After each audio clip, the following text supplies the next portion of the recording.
Thank you, Oka, and it's just great to be back here.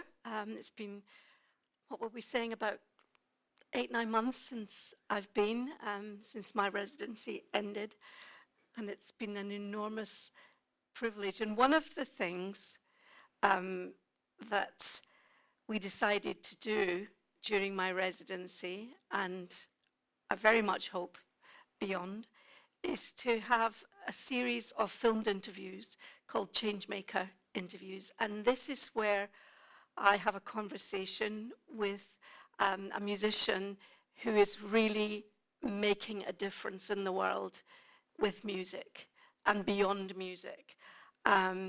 We started with the baritone Devon Tynes, the African-American singer who was here at the Musikgebouw.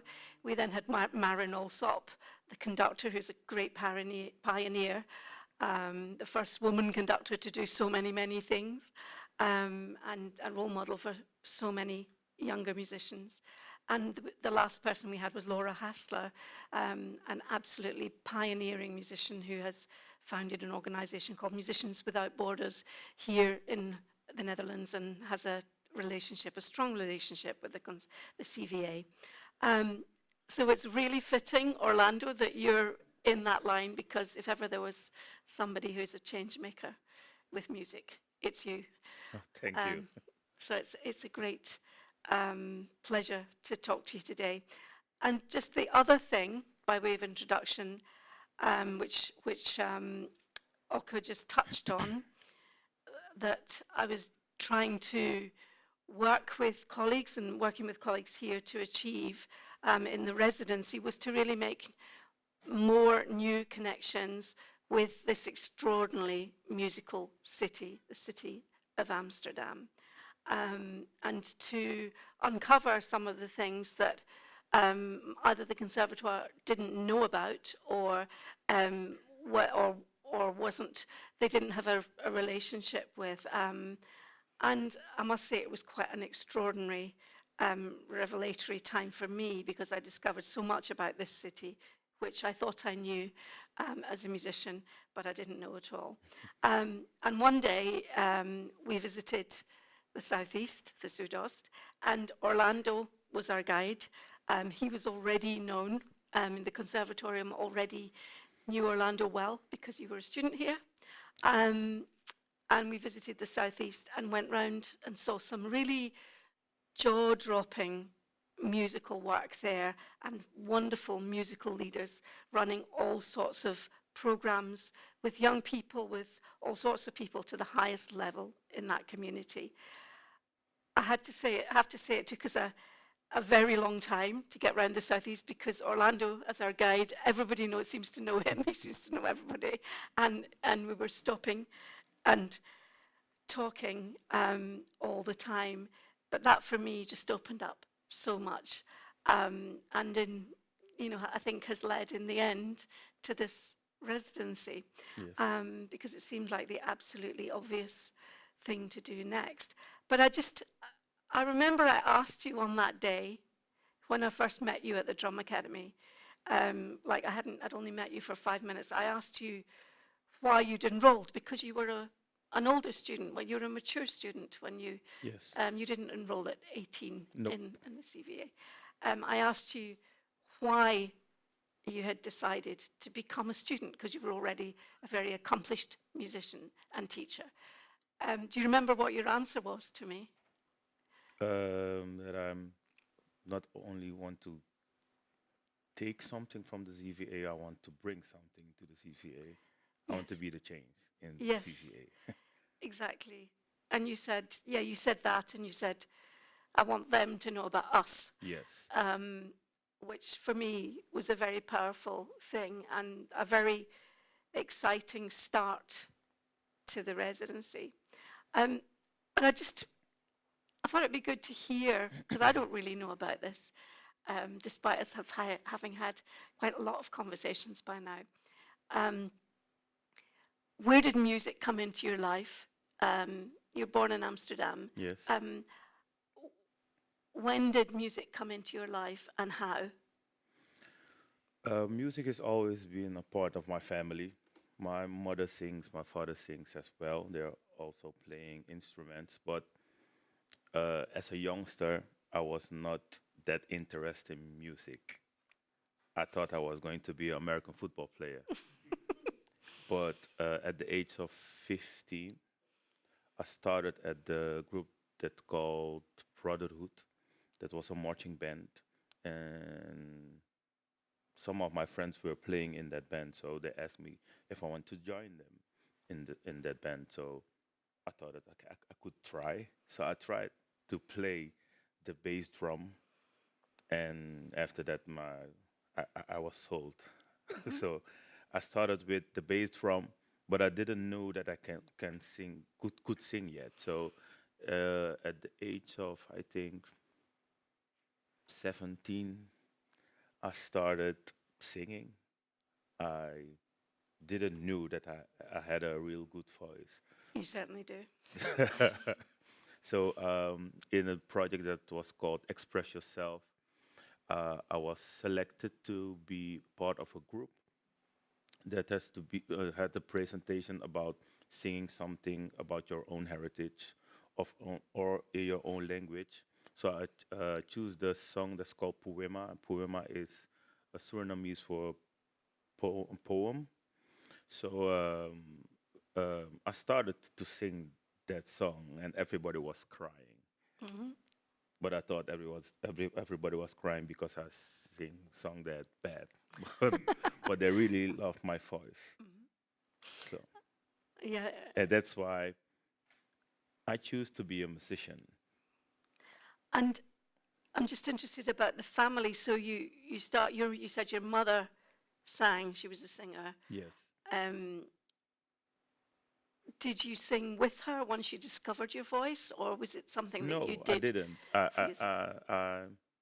I was joining her with the band, just playing drums. Yeah. But that was like yeah one or two times, but not that often. So I was not that interested in to play music.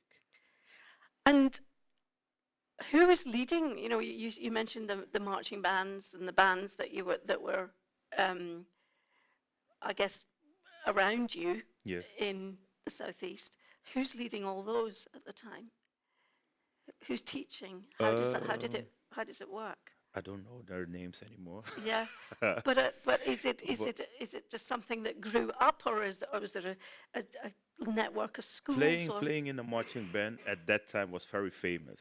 yeah? So there were a lot of marching bands. It was called the brass bands, but not that's not the right term for those bands because they are playing only drums and not a lot of horns. So um, at that time, the brass bands, the marching bands were very famous. So every youngster was trying to be in those kind of bands. And if you could tell us something about um, those, because those marching bands, I guess they're Caribbean Yes. related. Suriname is, of course, a country on the north coast of South America, on the Caribbean coast. Yes. Um, so has a great deal in common with that. But the musical culture of Suriname is, as I understand it, a very diverse culture, or a very diverse group of Yes. influences.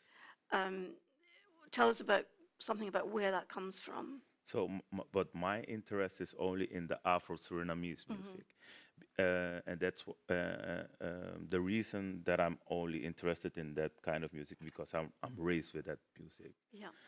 My mother was playing that kind of music, and it's also connected with the religion that my parents were still believe in. That's Hmm. called Winti. Hmm. So Winti is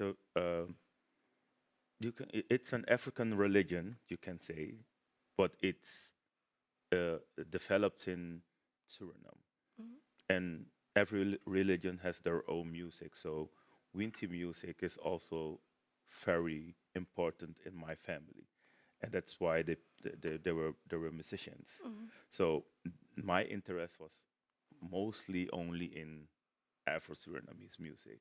So I'm not familiar with the Indonesian or Hmm. the the Indian and Indian music because there are all these because yes, cultures because of colonialism and slavery yes, and that history. But the Afro-Surinamese is your tradition, and yes, it's interesting that you talk about it being linked to religion, and music is clearly part of life. It's part of everyday life. It's not everything. It's not something separate. no, it's not. Yeah. I You became. I mean, at what point did you? Because I mentioned you're clearly a leader. You're just you really are a leader in that community. You're a musical leader. At what point did you realize that that was your role, that you had it in you? Or does everybody do that? Does everybody, that each one teach one? Does everybody take on a No. responsibility in your community? Or did you recognize at one point that you had this Um, ability? I think that started at uh, when I created the group called Black Harmony. So that was in 2006. Yeah. And um, in my journey to create a group, my own music company called Black Harmony, um, we didn't start with Afro-Suriname music yet. We started with English music or Dutch music. So, but I think that we were young at that time, so you were still searching for your own identity because we were living in the Netherlands. There are a lot of influence of kind of music, so R&B or soul music were also music that I liked. But in the journey of develop the Black Harmony, I started to create a way of thinking that Afro-Surinamese music is not only for joy, but is also creating my own identity.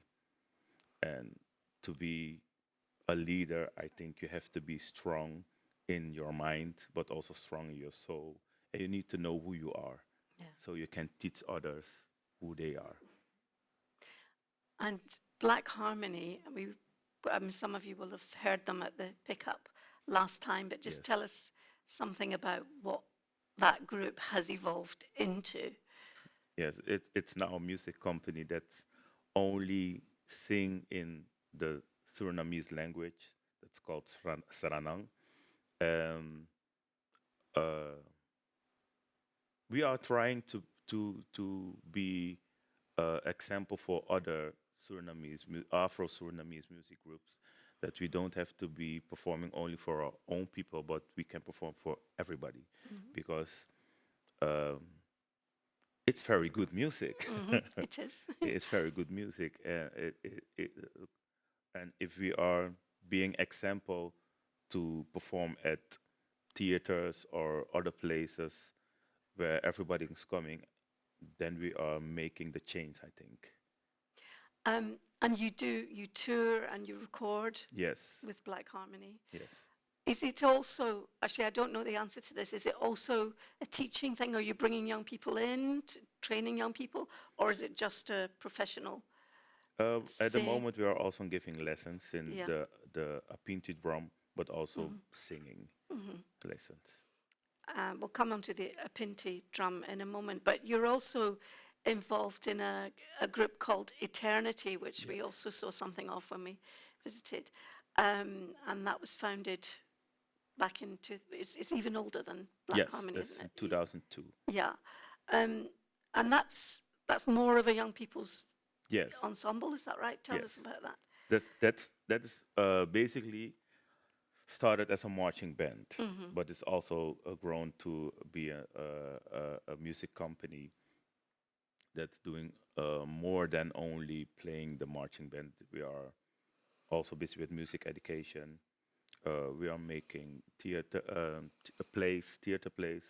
So we are doing also exchanges with international companies. So it's grown to be bigger than it started.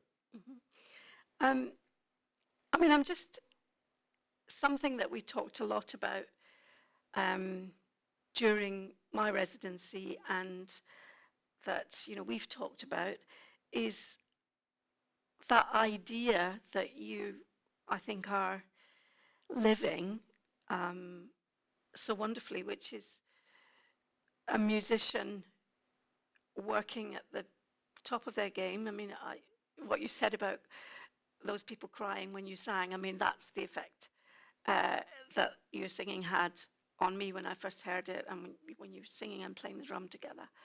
You know, you're clearly a musician with enormous gifts and skill, but how do you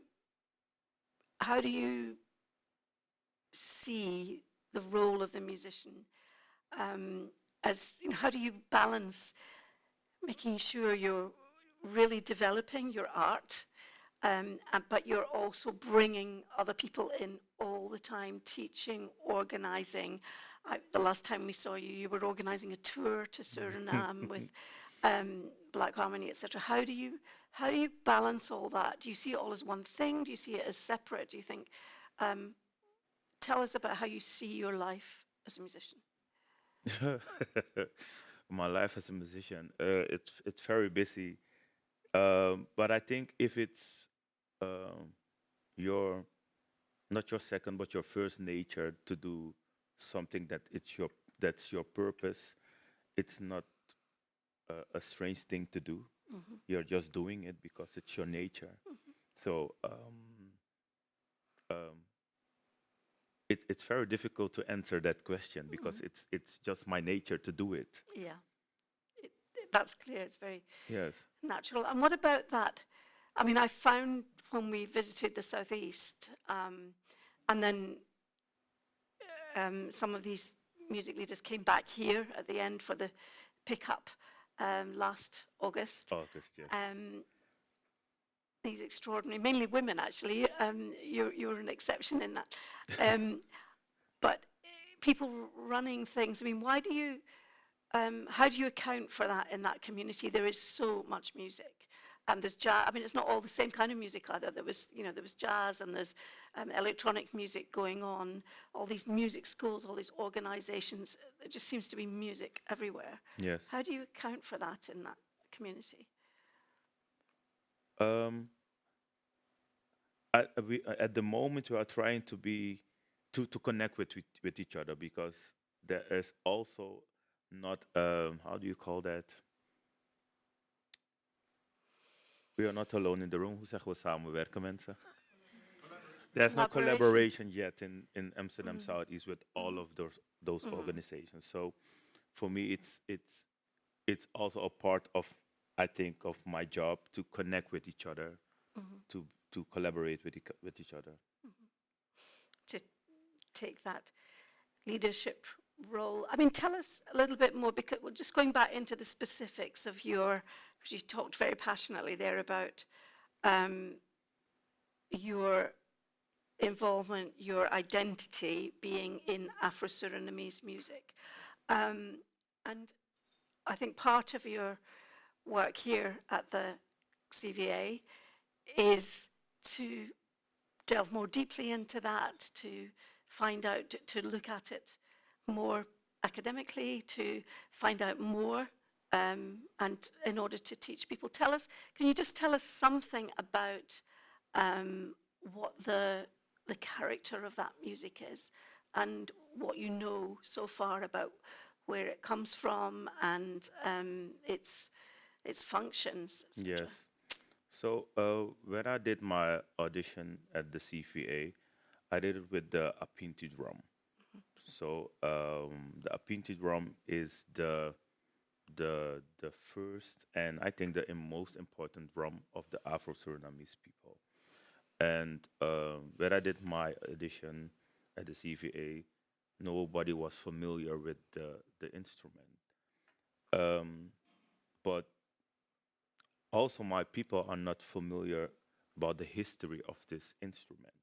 So during my education, I get at a point that I also need to do the research about my own music, and that's why I'm busy with the research now.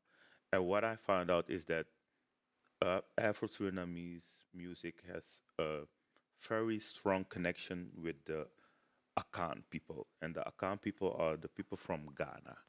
So the name Apinti came from the drum that they are calling the apintema. So the apintema is also a talking drum from the Akan. Um, but during slavery, and I think that everybody knows that slavery was in Suriname, the people didn't came with only the pain or uh, how do you say it? Only pain, but they also came with their own identity. They came with their own culture. But to create something that you know, you are creating also things what in what hoe zeg je invloed Influence. influences Yeah. your being as a human. So the apintema looks not particularly the same as the apinti, but they has the same use. Yeah. Apinti music was not only for just fun; it was also connected with the religion that I called before Winti. So on during slavery, um, the apinti was also used for resistance uh, against Uh-huh. the oppressors Yeah. in Suriname. So on the plantations, the apinti drum was used to make code. It was a way of language. Also, when I'm teaching about the apinti drum, I'm teaching that the apinti drum was the first phone that we used. It was the first iPhone or Samsung, and but it was also forbidden to play the drum. So it's the history of the Pinti drum on the coast of Suriname. There's not the hinterlands of Suriname, but at the coast of Suriname is not that documented. So that's why I'm researching. That's why I'm doing my research now. What happened with the Apinti drum after abolishment of slavery, and after Apinti music, other kind of styles became like the Kawina and Kaseko music. Um, and those styles that you've just mentioned, Yes. are they linked to the singing? I'm interested in the singing and the words as well. How does that relate to all of this that you're talking about, to the history? It Afro-Surinamese music is basically the same like West and Central African music. It's mostly call and response, and there's always singing, but and besides singing, there's always dance involved.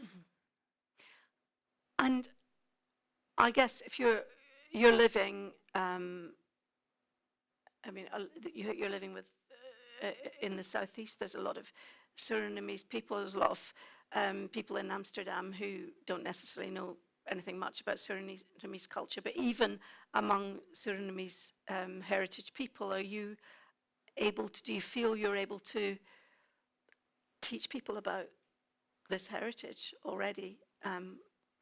What you're learning, what you're Yes, from your yes, and I'm also doing it now at the CVA. yeah. Um, I'm interested in your ideas because part of your residency here is going to be about um, it's going to be educational, it's going to be about teaching, it's going to be about pedagogy and um, what you wish to achieve in terms of teaching young people and teaching about this music. What are your thoughts so far about the educational purpose of your residency with younger people? Um, I was already a teacher before I came to the CVA, so I was already teaching Yeah. youngsters Surinamese music.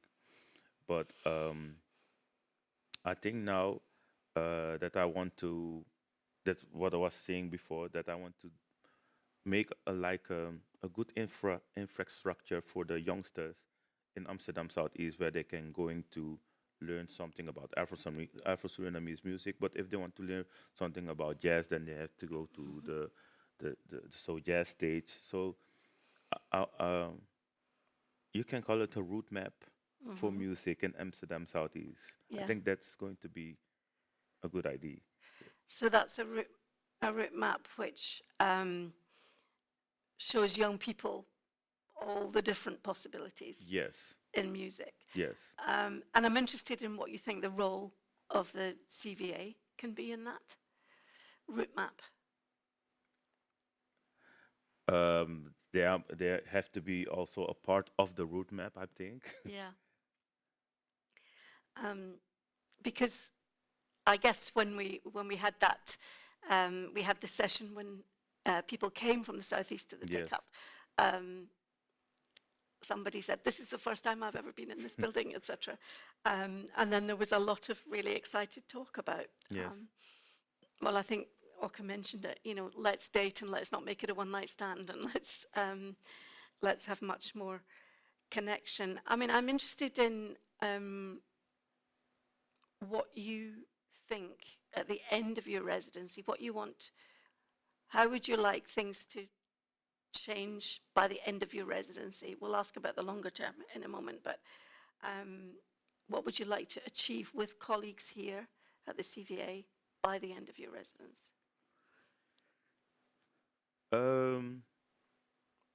For me, at the moment, the CVA is a safe space, so a space where I can be myself. But I think that if if it's going to be only a safe space, it's not going to be enough. It has to be a brave space when you can develop yourself, um, but not losing your own identity. So it doesn't have to be only just a comfort zone, but a brave space, a bigger space for where every musician can develop their own talent without losing their own identity. And what about in 10 years' time? Because we've got this strategy that we worked on. I was a little bit part of it, but the colleagues here created a fantastic new strategy, which really has got quite a lot of vision in it about. Yes. Well, it doesn't use that term, a safe space and a brave space. If we should have probably done that, because those are great. That's a great phrase. But it does talk about being more open and learning. What you said to me when we first met, and about you were here to learn, but also to show people something they didn't know already here. But what do you think in 10 years' time this conservatoire could be? What would you like to see different? 10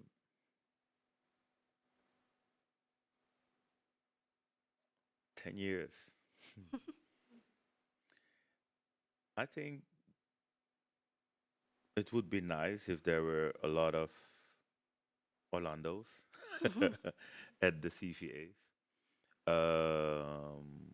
And why? Because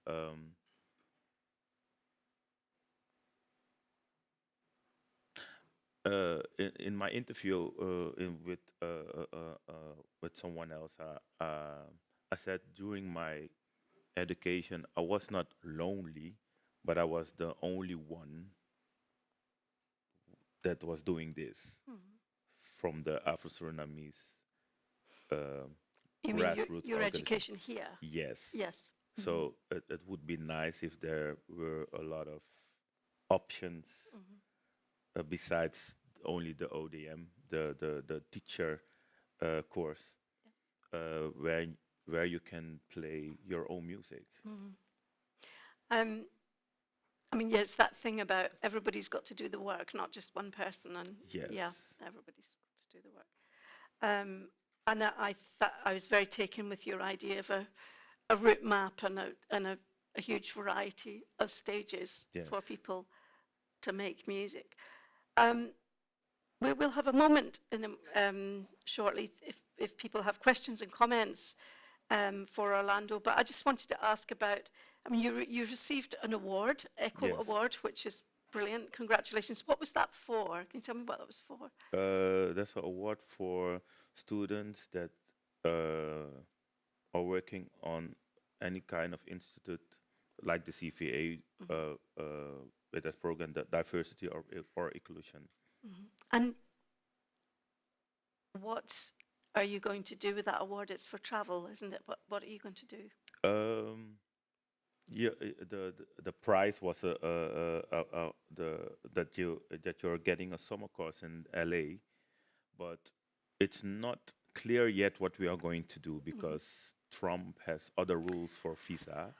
Right, So okay. it's not clear yet. But let's hope you're able to go to UCLA next summer and show everybody and enthuse everybody about Afro-Surinamese music and, of course, learn many things yourself there. I want to know what your vision of what you want to see after 10 years in the Yeah. CVA. Yes.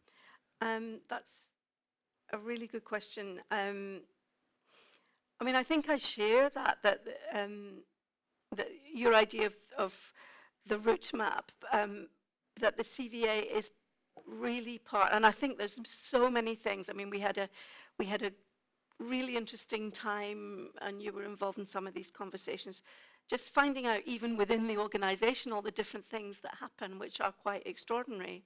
You know, teaching refugee children on Sundays, and the work with Musicians Without Borders, and all, I mean, obviously all the extraordinary teaching and playing and performing and festivals and involvement in the life of the city that goes on.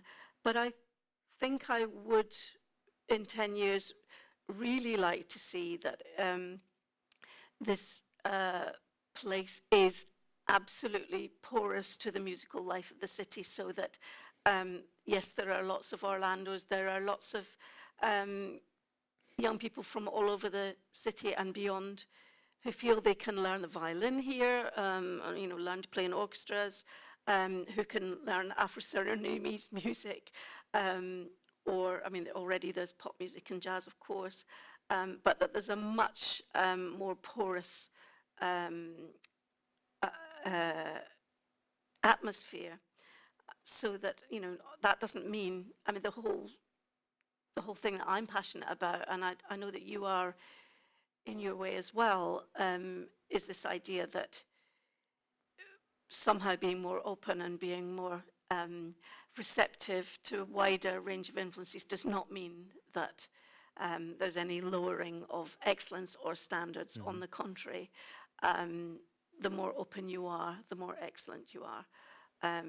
So I'd like to see, I think very similarly to you, because that was the starting point with my residency, and I think it's a sort of similar starting point to your residency. So and everybody's behind that in here, which I think is a really hugely positive starting point. Yes. Do we have some thoughts and questions for Orlando? Yes.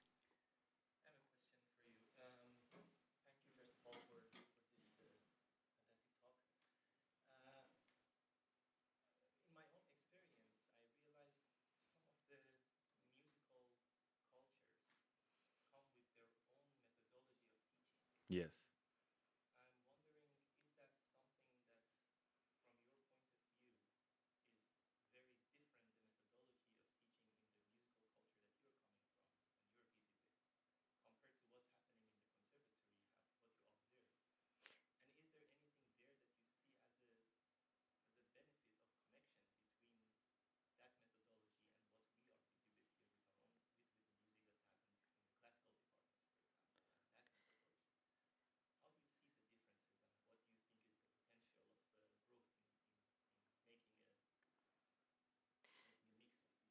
So I'll just repeat the question so that everybody hears it. Yeah. It's about,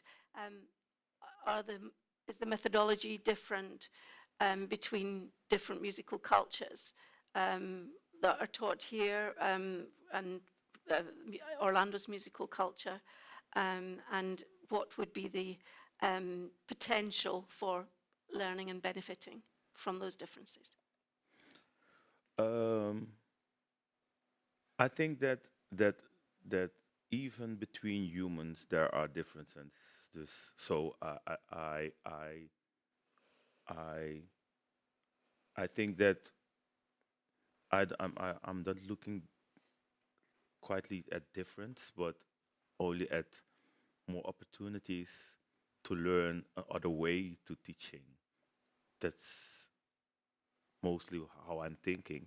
So I think if the CVA is going to use the way I'm teaching the apinti drum, it's going to be not not kind of different in results, but maybe in the way of teaching, there could be a difference. But teaching is teaching, so I don't see difference because you and I am not we are not the same, but we are teaching.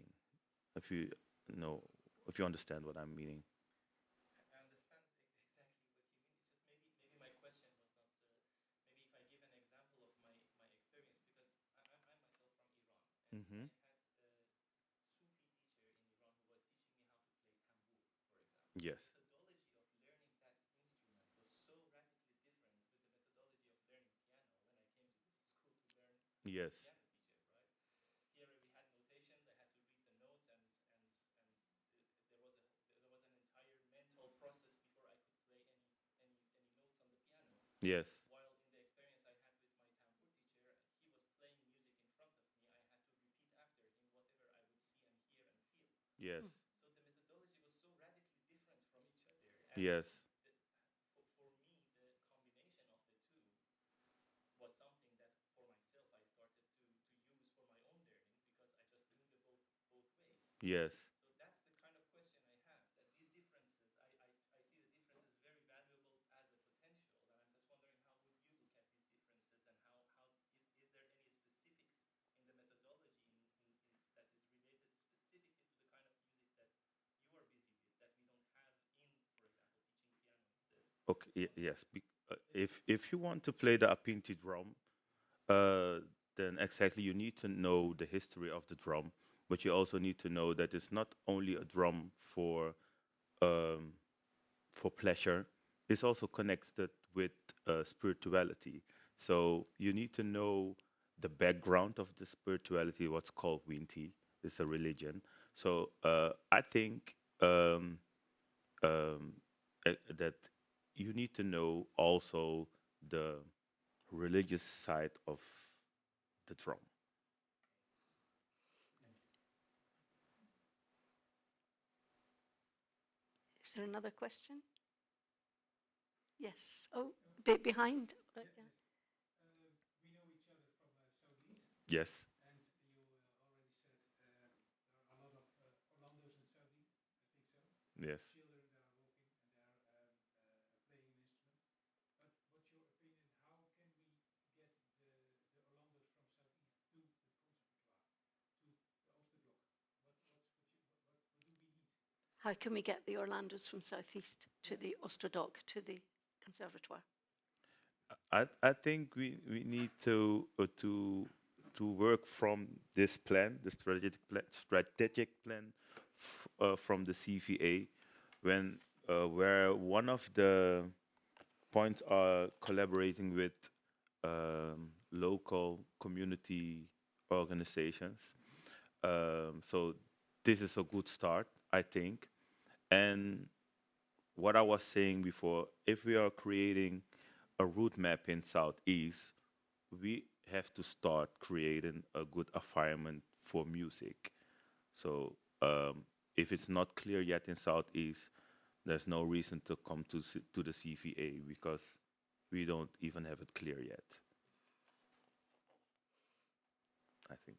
So just to, if people are not entirely familiar with this strategy that was produced last year, um, it's one of the strategic objectives to making our programs accessible to an increasingly diverse range of Dutch musical talent, particularly those from the Amsterdam metropolitan area. And then it talks about collaborating with local communities to learn and share knowledge and evolve for the institution, this institution, to evolve as an educational institution. So it's about change. But you're saying, Orlando, that we need to make sure that everything is as strong as possible Yes.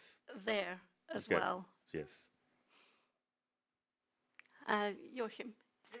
And thank you also very much for this fantastic interview. And I'm curious about the idea of having so many in 10 years from now, having a different audience and population here in the house. And what would these, speaking of these new Orlandos, be doing? What would they be doing different that you're right, what you are right now? What would they be busy with? Um, so what's not in the CVA now? Yes. Yeah. Uh, And their musical lives and their careers and their artistic expression and their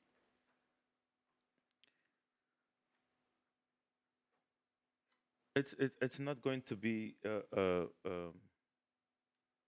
not that. Hoe zeg je niet hetzelfde? Niet hetzelfde. Dus not similar like me right now, but I think if because after 10 years I'm not also the same Orlando, but I need to think about that because that's a good question. I think what the CVA doesn't have right now, they have to have after 10 years it has to be in the CVA. So I'm the only one now. So after 10 years, it cannot be that I'm the only one. Yes. Yeah, you mentioned that it's so important that spirituality is also integrated in playing the apinti. And how would you advise the CVA to also integrate that development of spirituality within playing the apinti? Do you think there is space for that in the CVA and in this Western institution? They have to create a space because I think if you're going to teach people about a kind of instrument of a kind of music, you have to talk with experts about this instrument and music. If you cannot get them as teachers, create a program that your own teachers can follow to teach about this instrument, I think. But I guess it's about doing more than just taking on the technical and the Yes. musical and to some extent the cultural things, but it's actually embracing the whole meaning of the Yes. music. And I don't think, I mean, this is maybe controversial, but I don't think it's necessarily alien in a conservatoire environment because, you think about if you're playing Bach on the piano or Beethoven or, there is a kind of, I remember learning as a young person. It was very intense with my teachers. There's a reverence about the music. And then sometimes, of course, there's specifically religious music, which is another matter.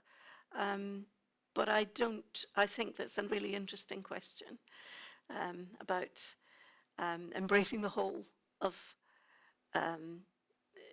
not just having a surface culture on the surface. Yes. Is there someone at the back? It's here in the dark. David, hi, David. Yeah. Thank you. Orlando, thank you very much. I kept thinking about what you were saying about the spirituality that is connected with the instruments and that pours into the performance. Mhm. And in some way, you have to build that connection with the student, I can imagine. But there's also the cultural phenomenon of transmission that cultural artifacts, traditions are being adopted by others. Mhm. And their meaning changes over time. And I think the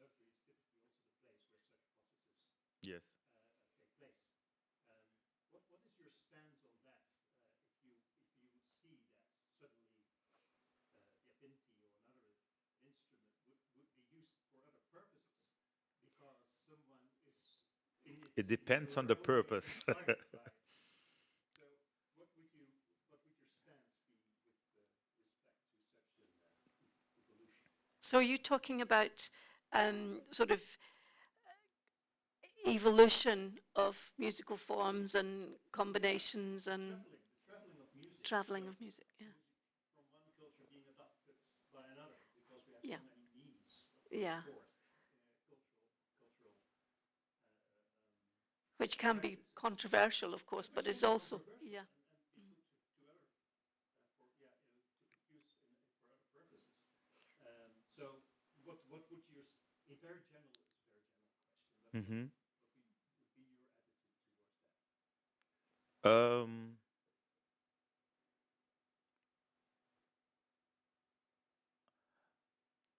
it depends on the purpose because if you're treating the instrument with respect, it's not going to be a problem, I think.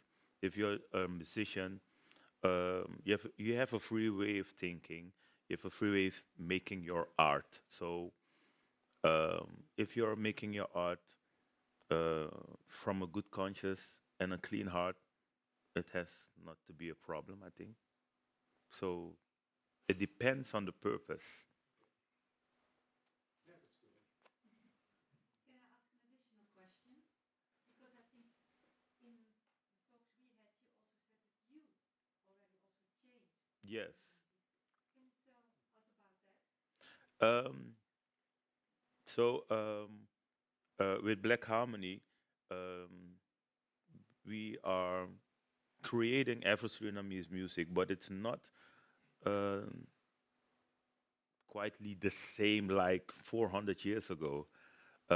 So the change is that we are also using influence from other music styles to create our own music, but we still have the respect and the knowledge about the instrument. So we are using the instrument to create maybe some music that had influence from R&B, but the respect and the knowledge about the apinti drum, we are not losing that.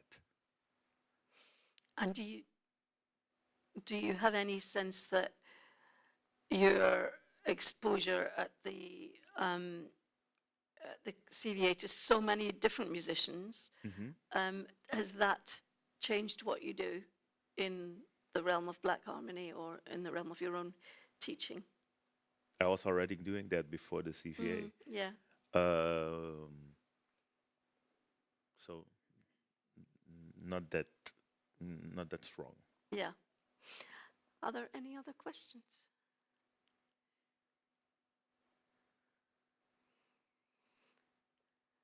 Well, thank you, Orlando. I only wish we could hear you sing and play a pinted drum. um, I really hope there'd be a drum there, but I hope many of you have heard Orlando's extraordinary music making. And I wish you all the very best for a wonderful residency. I know that you will give so much to the CVA, and I hope that you get just as much back. Thank I you. wish you all the best.